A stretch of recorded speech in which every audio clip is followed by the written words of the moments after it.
Assalamualaikum warahmatullahi wabarakatuh. Berjumpa lagi dengan saya Istidubar. Kali ini kita akan belajar bagaimana cara membuat latar belakang penelitian yang baik.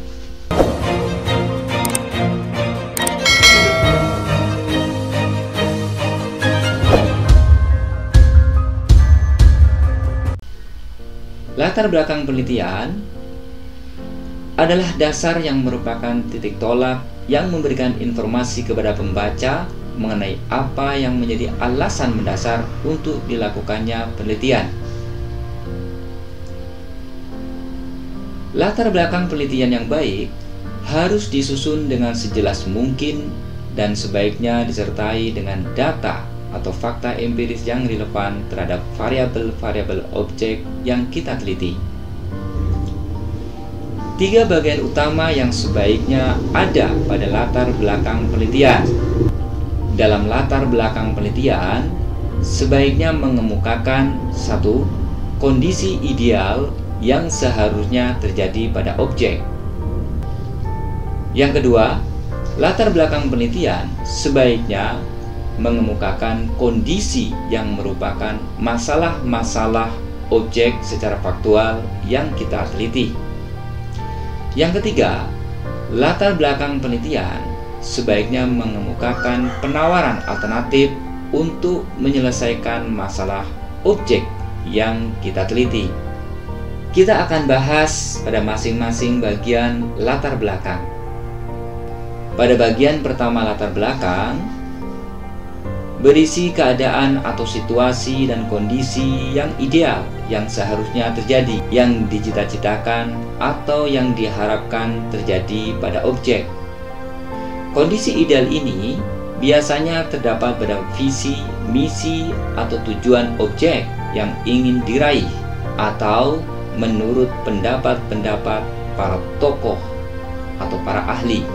Yang kedua, pada latar belakang sebaiknya mengemukakan kondisi yang merupakan masalah faktual atau kondisi adanya masalah yang rasional berdasarkan fakta empiris yang terjadi pada saat ini.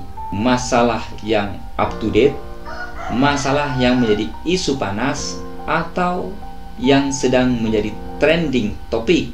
Latar belakang menarasikan situasi yang menjadi keresahan atau masalah sehingga menjadi dasar untuk dilakukannya penelitian.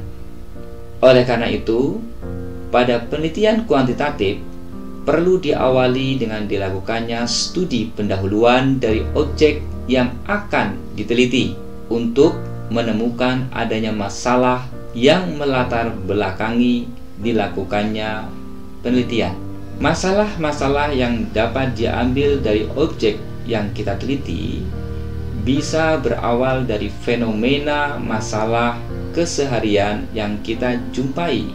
Masalah adalah merupakan penyimpangan antara pengalaman dengan kenyataan. Masalah dapat dilihat dari adanya penyimpangan antara rencana dengan kenyataan. Masalah juga dapat ditemukan dari adanya kendala-kendala, dari adanya aduan atau komplain, atau dari adanya kompetisi atau persaingan, dan sebagainya.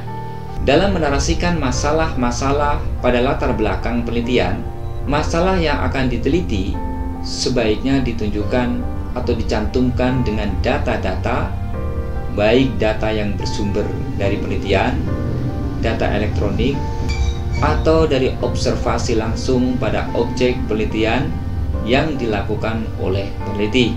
Jumlah pembahasan data yang dikemukakan dalam latar belakang sebaiknya menyesuaikan dengan jumlah variabel penelitian yang ditetapkan dalam penelitian.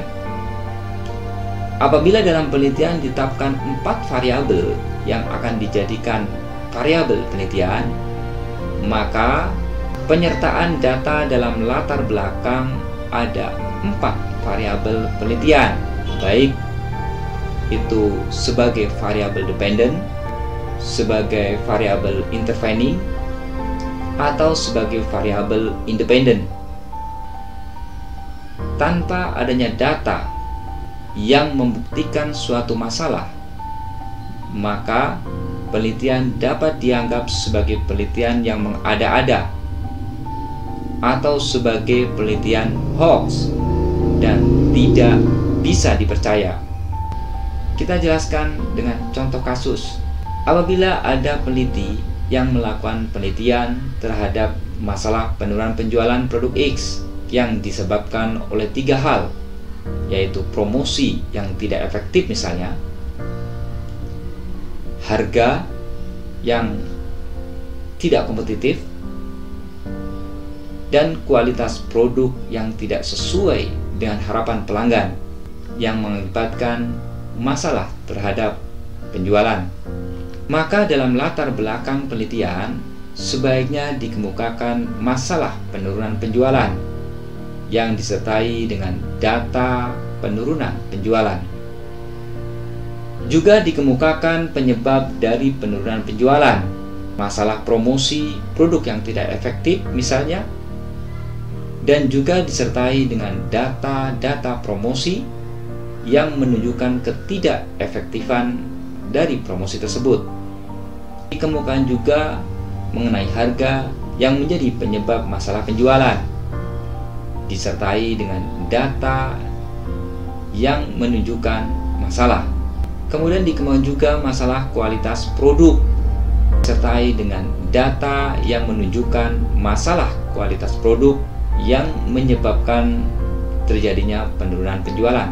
Pada bagian ketiga, pada latar belakang, sebaiknya memuat penawaran solusi atas masalah dengan dilakukannya penelitian oleh peneliti, dengan memberikan gambaran penelitian yang memberikan manfaat terbaik untuk menyelesaikan masalah yang terjadi pada objek penelitian.